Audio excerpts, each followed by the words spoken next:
से हमारे भावनाएं कमजोर नहीं हुई है समाज के प्रति न राजनीति के प्रति, बल्कि और दृढ़ हुई है। और हमारे जीवन में, हमारे व्यक्तित्व में हमारी राजनीतिक फकीरी का भाव और मजबूत हुआ है। अब मेरे समाज के नौजवान, मेरे समाज के लोगों को मुझे सिर्फ देना है, उन्हें राजनीतिक और संवैधानिक पद पर पहुंचाने के लिए संघर्ष करना है।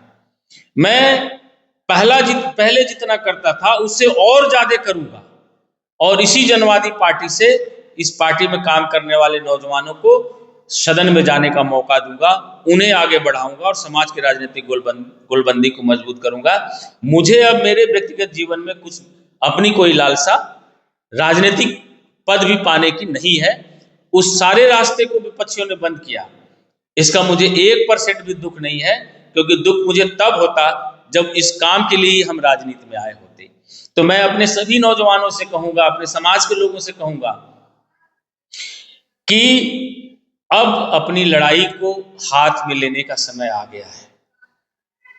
हमने अपने पूरे जीवन को दे दिया है, आप अपने थोड़े समय को दीजिए और 2027 के चुनाव में समाज की राजनीति को इतनी मजबूती से खड़ा करिए कि आपकी ताकत को कोई नजरअंदाज न कर सके। और मैं अपने नौजवानों से कहूंगा कि राजनीति में किसी के सामने भी तुम्हें हाथ फैलाने की जरूरत नहीं है।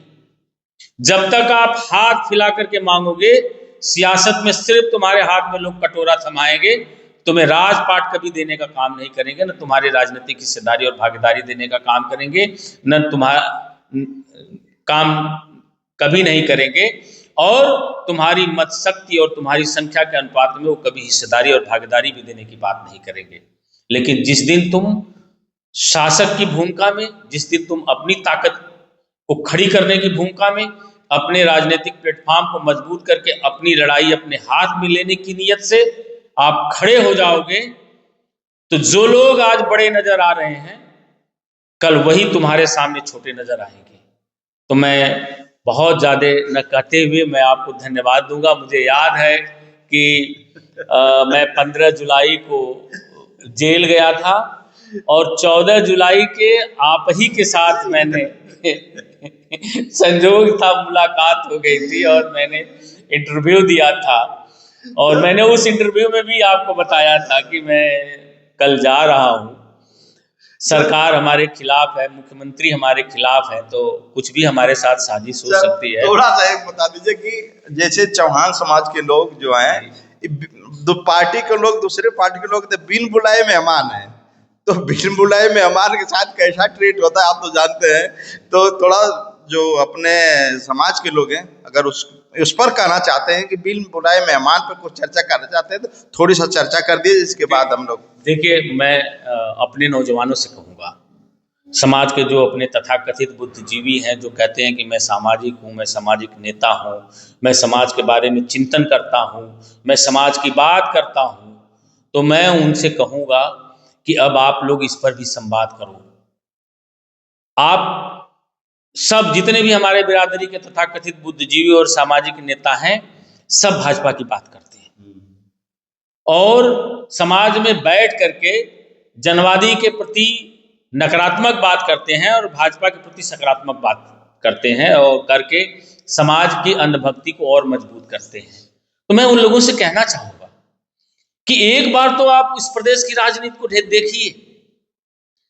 जिस तरह से चौहान वोट भारतीय जनता पार्टी को देता है, पटेल भी वोट देता है, लेकिन पटेल वोट देने से पहले वो अपना हिस्सा ले लेता है, तय कर लेता है, और वो भारतीय जनता पार्टी में काम नहीं कर रहा है, वो उनके गठबंधन में, उनके पार्टनरशिप में काम कर रहा है।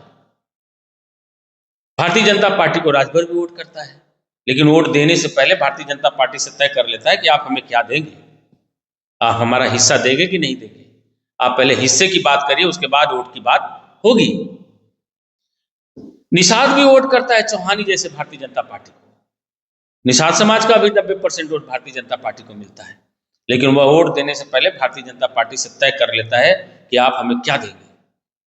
और चौहान बिरादरी राजनीति में लेन देन की बात ही नहीं करते, हमारे सामाजिक नेता लेन देन की बात ही नहीं करते, लेन देन की स्थिति ही नहीं पैदा होने देते।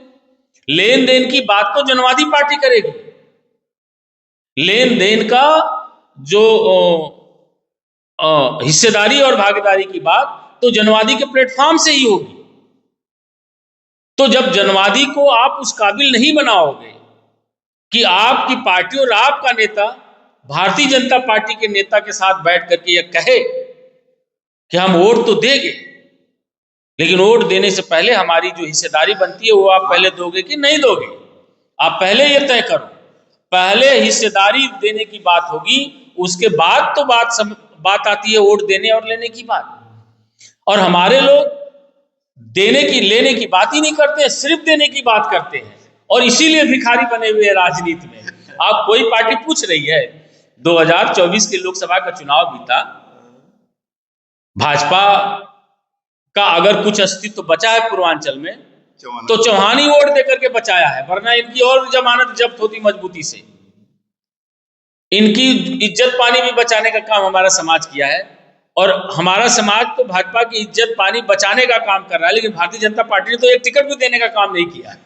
वही तो बिन बुलाए मेहमान है, तो क्या करेंगे? तो बात ही नहीं करते ना। दिक्कत तो यह है कि वो गांव में बैठ करके, घर में बैठ करके वोट देने की बात करते हैं। मैं इस देश की राजनीति में बैठ करके सड़क से लेकर के मैदान तक, दिल्ली से लेकर के लखनऊ तक लेने और देने की बात करता हूं कि भाई आप हमें वो हक दोगे, आप हमें हिस्सा दोगे तो हम आपको वोट देंगे। और ये हमारे नेता संजय चौहान के पास वोट ही कितना है कि जो हिस्सेदारी और भागीदारी की बात करें। हमारे ही लोग इस समाज में हमारी मुखालफत करते हैं, हमारी बेइज्जती करते हैं, और हमारी जो ताकत है उसका माखौल उड़ाते हैं। तो जो समाज अपने ही नेता का माखौल उड़ाएगा, जो समाज अपने ही नेता को कमजोर करेगा, वो हिस्सेदारी और भागीदारी की बात क्या करेगा? तो मैं अपने मुझे भरोसा है। देखिए, सच कहिए कि एक मेरी भी कमी थी, वो कमी थी लोगों के बीच प्रखर संवाद को बनाए न रखना। मैं अपने कार्यकर्ताओं में ही मस्त रहा, अपने पार्टी के कार्यक्रमों में ही मस्त रहा, और जो लोग हमारे साथ नहीं है उनसे संवाद भी हमारा कोई नहीं था।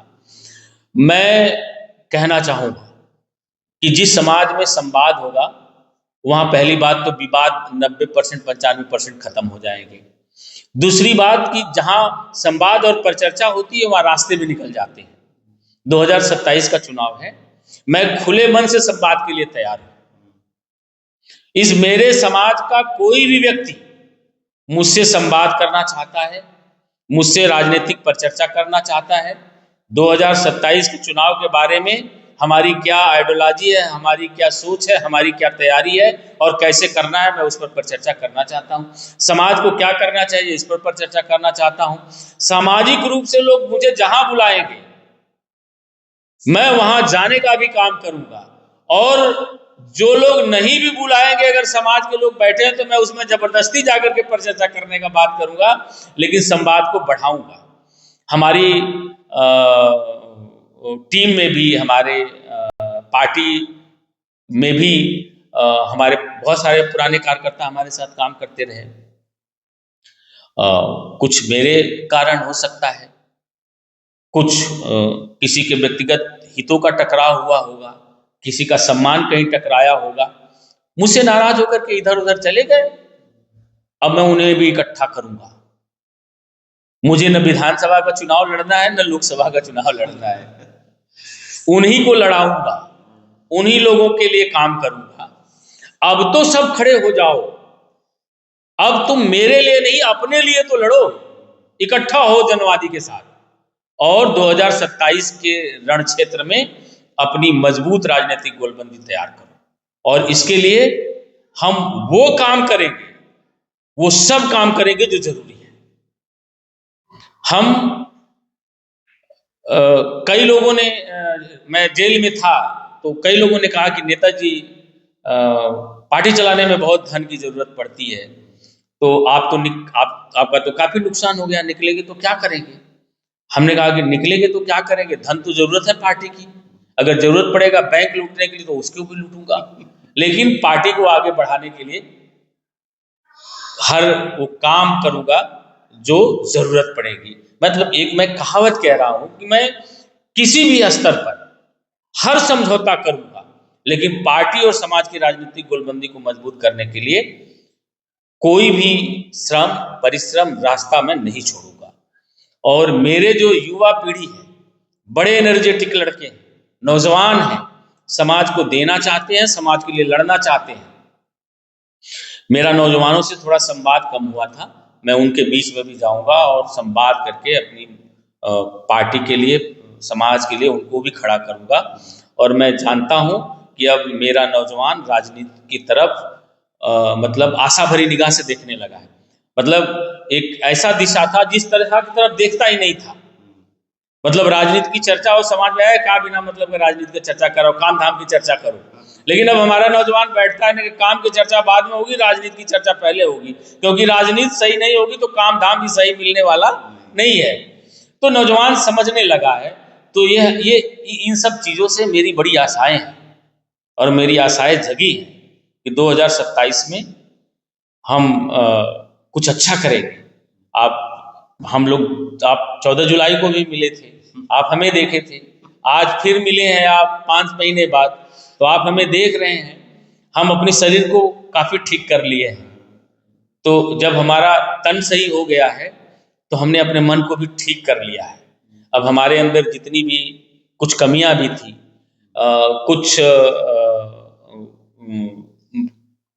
चीजों को हम नजरअंदाज भी कर देते थे, उन सब चीजों पर आत्मचिंतन करके मैं अपने मन को भी शुद्ध कर लिया हूं और अब समाज के लिए, दल के लिए विशुद्ध रूप से काम करूंगा और अपने समाज की राजनीतिक गोलबंदी को मजबूत करके एक मजबूत राजनीतिक विरासत हम अपने आने वाली पीढ़ी के हाथों में सौंपेंगे। चलिए सर, बहुत बहुत धन्यवाद है, आपने समय दिया। तो दोस्तों मैं बता दूं कि जिन्होंने दूसरों की सेवा में, समाज की सेवा में जवानी न जानी न बुढ़ापा जाना, तब से मैं इनको जानता हूँ। इन्होंने समाज के लिए सब कुछ कुर्बान कर दिया। तो मैं निवेदन करना चाहता हूँ अपने समाज के भाइयों से कि जिन्होंने सब कुछ न्यौछावर कर दिया अपने समाज के लिए, तो उनके साथ खड़ा रहने का आप लोग काम करें। तो दोस्तों नमस्कार, बाय। पीडी न्यूज़ से मैं हरिवंश सिंह चौहान।